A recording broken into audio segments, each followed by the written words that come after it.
Buen día, mi nombre es Romo Ángeles Edgar Iván. Hoy les hablaremos sobre la empresa mercantil. Daremos una pequeña introducción, daremos el desarrollo, un concepto, daremos la definición legal, mercantilidad de empresas, tanto los elementos de la empresa, como son elementos personales, elementos materiales, elementos incorporados y la empresa como núcleo del nuevo derecho mercantil. A continuación daremos una pequeña introducción. Uno de los elementos principales en el derecho mercantil es la empresa, que muchas veces se confunde con otros conceptos como la sociedad mercantil, el establecimiento o la negociación.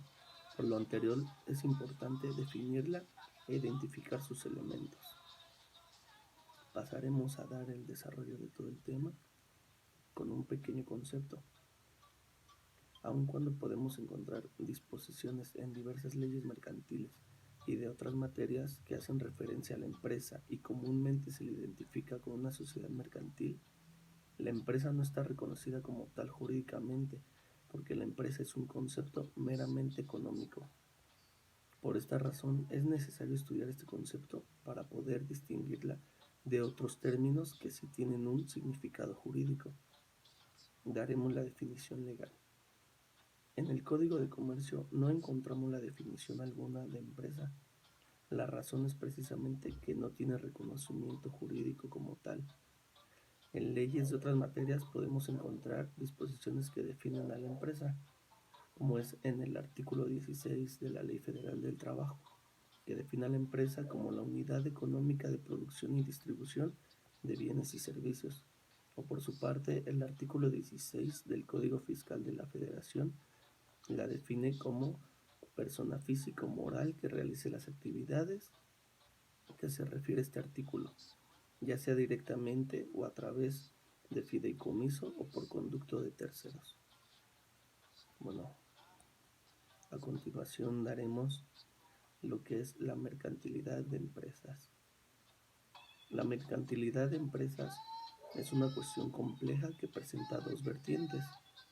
La primera es la mercantilidad objetiva o de carácter civil o mercantil, que tiene la sociedad como contrato dentro de nuestro sistema dualista de derecho privado.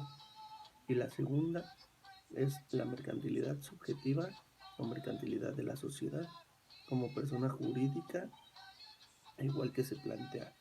Solo tiene sentido respecto a las sociedades externas o personificadas y nos ayudará a determinar qué sociedades externas o personificadas tienen la condición de empresario y por tanto quedan sometidas a su estatuto.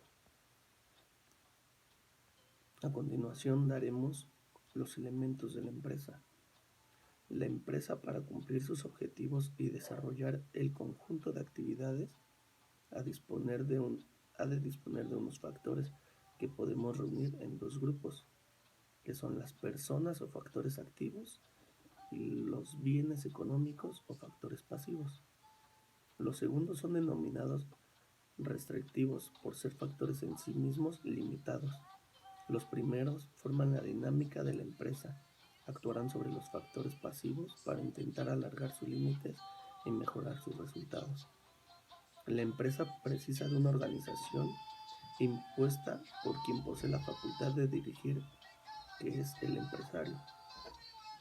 Generalmente, la clasificación de los elementos constituyentes de la estructura de la empresa sería la siguiente: el grupo humano o las personas, que aquí vienen lo que son los propietarios del capital o socios, los administradores y directivos, y los trabajadores o empleados.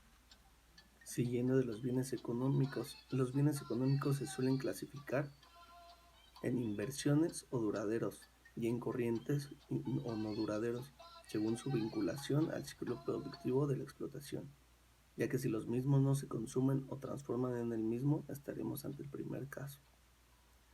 Y el tercero es la organización. Aparece como el conjunto de relaciones de autoridad, de coordinación y de comunicación que forman la actividad del grupo humano entre sí y con el exterior. Esta estructura organizativa es definida por el empresario. Ahora hablaremos de los elementos personales. Los elementos personales de la empresa se refieren al personal de la empresa. El comerciante se auxilia de sus trabajadores, que son el personal de la empresa. Los trabajadores pueden desempeñar diversas actividades dentro de la empresa, incluso de dirección, sin importar su denominación, sueldo, habilidades o actividades que desempeñen dentro de una empresa.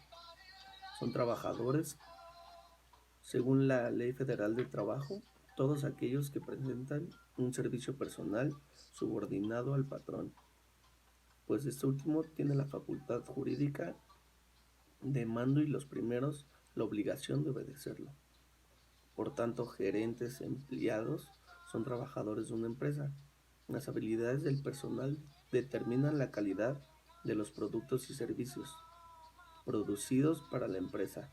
En esta calidad la que determina hasta cierto punto la producción y venta de bienes y servicios, lo que afecta el valor de la empresa. Ahora hablaremos sobre los elementos materiales. Los elementos materiales o corpóreos se identifican con la clasificación del derecho civil bienes corpóreos.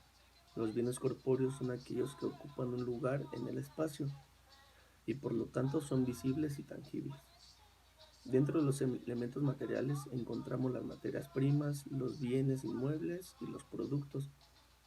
Para explicar esto, bienes conforme al Código Civil Federal, utilizaremos la clasificación de bienes muebles e inmuebles. Los bienes muebles en principio, son aquellos que por naturaleza pueden trasladarse de un lugar a otro, y al contrario de los bienes inmuebles. En principio, son aquellos que por su naturaleza no pueden trasladarse de un lugar a otro, como lo puede ser el suelo y todo lo que está adherido a él, incluyendo las construcciones y las líneas telefónicas fijas. A continuación, hablaremos de los elementos incorporados. Los elementos incorporados son aquellos que no son visibles ni tangibles y por lo tanto su existencia no es materia sino meramente jurídica. Los bienes intangibles de la empresa son el labio y los derechos de la propiedad intelectual. Ahora hablaremos de la empresa como el núcleo del nuevo derecho mercantil. Eso es muy importante, ya que la empresa es el núcleo de la actividad económica. El derecho mercantil regula de modo principal tal actividad. Por ello, tanto como es la empresa, empresarios y bienes de la empresa, resultan ser nociones cardinales en el estudio de la materia del derecho mercantil. Bueno, para finalizar con nuestro tema de empresa mercantil, pasaremos a dar una pequeña conclusión de todo lo que hemos hablado en todo este tiempo. El concepto de empresa es importante en el derecho mercantil porque califica la mercantilidad del empresario, a quien nosotros consideramos comerciantes. Como dijo Mantilla Molina, que habla del comerciante como aquel que es titular de una negociación mercantil, que será, como hemos visto, un empresario. Por último, la actividad del empresario califica la mercantilidad de ciertos actos. La presencia de la empresa, del empresario y de su actividad resultan relevantes y muy importantes para el derecho mercantil. Pues nada, muchas gracias por su atención, esperando que haya sido entendible el tema que expuse, que fue empresa mercantil. Y pues yo soy Romo Ángeles Edgar Iván. Muchas gracias por su atención.